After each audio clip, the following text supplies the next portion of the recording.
Hello, everyone, and welcome to this episode of the Self Improvement Project. This episode is a bit special. It's a bit of a milestone, a bit of a landmark moment, I guess, for the Self Improvement Project. Because due to a number of reasons, mainly inspiration, I am going to be doing 2 episodes per week for the Self Improvement Project. So I do the podcast and it'll be on YouTube as well as a video. So if you fancy watching me speak, and because it's the morning, I have my coffee, so you'll be able to see me on YouTube as well. Reason for this, like I said, there's a bit of inspiration behind it. But as this has gone on, the systems I have in place have allowed the habits that I've created to reduce in friction, if that makes sense. I don't think that much about the process of recording a podcast anymore. And because I enjoy the process of it so much, I want to do more of it. Lifestyle design for you. But it's applicable to anything. It's applicable to you and the things that you enjoy in life. It's applicable to the systems that you have set up to create the habits that you want to become the person that you want to be. And I'm happy about it. So the episodes are going to be on the Mondays and the Thursdays. And then obviously the email is every Sunday. So what I think I'm trying to create here is a self-improvement touch point that gives consistency throughout the week.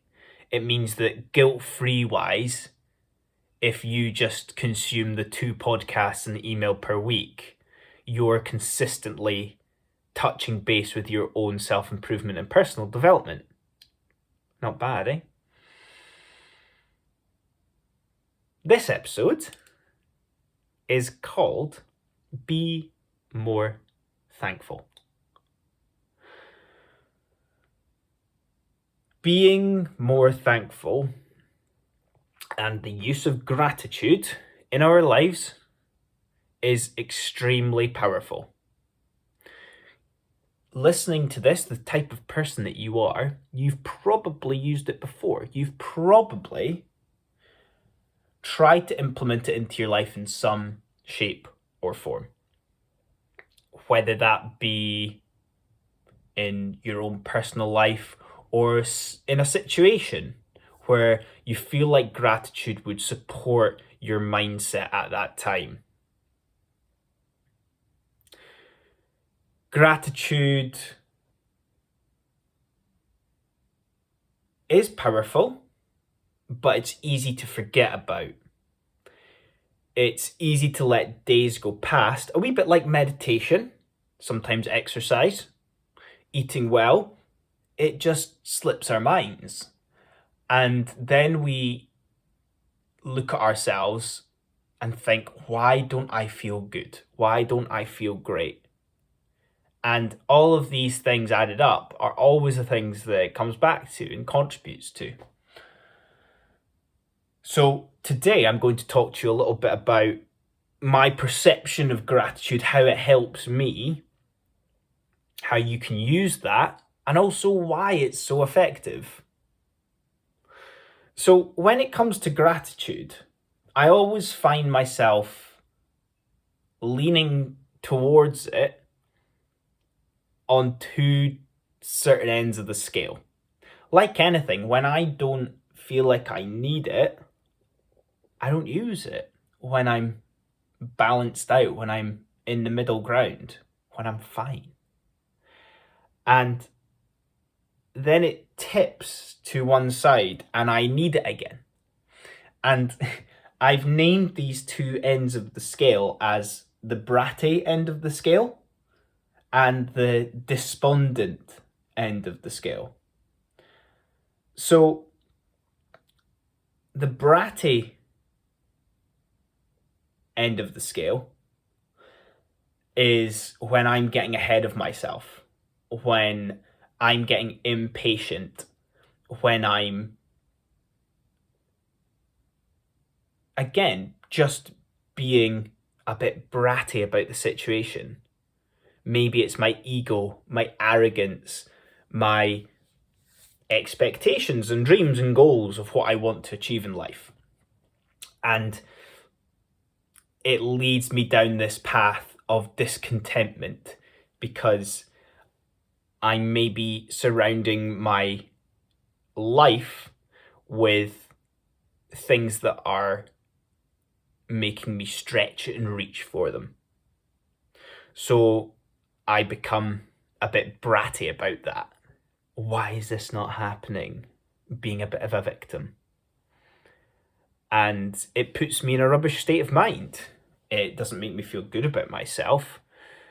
And it also brings us back to that point of not appreciating what I've already got. So by taking part in this act of gratitude and being thankful, that grounds me again. It levels me out, and it again is the best tool so far that I've used to help balance out my state of mind for this. You can join me with having a sip of coffee if you like. The other end of the scale is being despondent. Now, I've categorized these two ends of the scale as the kind of higher end of the scale, like pushing and stretching myself, and the despondent end being the lower end of the scale, maybe not believing in myself enough. That helplessness that we display of,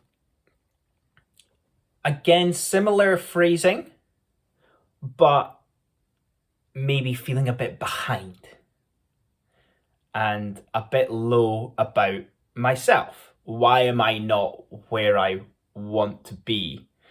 And perhaps instead of being high achieving, I'm maybe being a bit self-loathing here, which is not healthy again.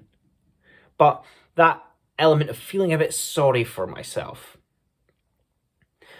And by being despondent, it doesn't help me be happy. It doesn't, again, allow me to reflect on what I have achieved. All of the things that I've done to get to where I am now. Because as human beings, we always look ahead. So, despite the similarities around the feelings, the mindset and perspective that we have are at two different ends of the scale. Getting ahead of ourselves or beating ourselves down. Now, this balancing is very grounding. As I mentioned, it brings us back down to earth, but it also lifts us up. I heard a great phrase the other day about how we should believe in ourselves in a healthy and realistic way. And it was saying to keep your feet on the ground, but keep your head in the clouds. So always having that belief that those dreams that you have, you can achieve and you will make, but always make sure that you remember where you're from, what you're doing, what has got you there as well. The act of writing down gratitude, for me, is very key for it to sink in properly. Let's compare it with a thought. Thoughts are fleeting. Thoughts come and go. Thoughts are good to provoke, but they don't last. I literally use my phone as a second brain for anything important that I want. And the same counts for gratitude. It counts as being important in that sense. Another reason why writing it down is key is it takes effort. Thinking doesn't take much effort. It just kind of flows. But writing, you need to go and get some pen and paper. You need to actually take the time of physically writing down the things that you are grateful for, whether it be a bullet point or a sentence or an experience. Then that word, sentence, or experience turns into a deeper thought. It turns into a reflection. And all of this adds up to make this bubble of gratitude being extremely powerful for your perspective. It's almost as if the effort and time that you put into gratitude rewards you for doing so, as opposed to that quick fleeting thought.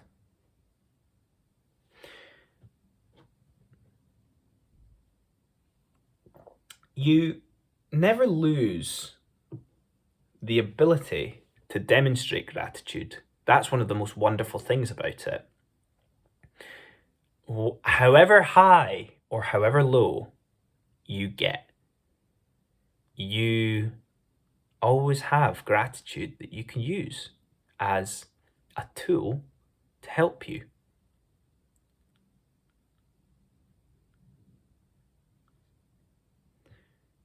Gratitude for me can be displayed and come across as being present, that living in the now. Think of the last social event that you were at, where there was people that you loved and company that you enjoyed. And ask yourself whether time went past without you even realizing because you were enjoying the situation, the being present, the now. Or were you in the mindset of, right, what are we doing next? Where are we going? What place are we going to eat, to drink, to socialize? What's next? And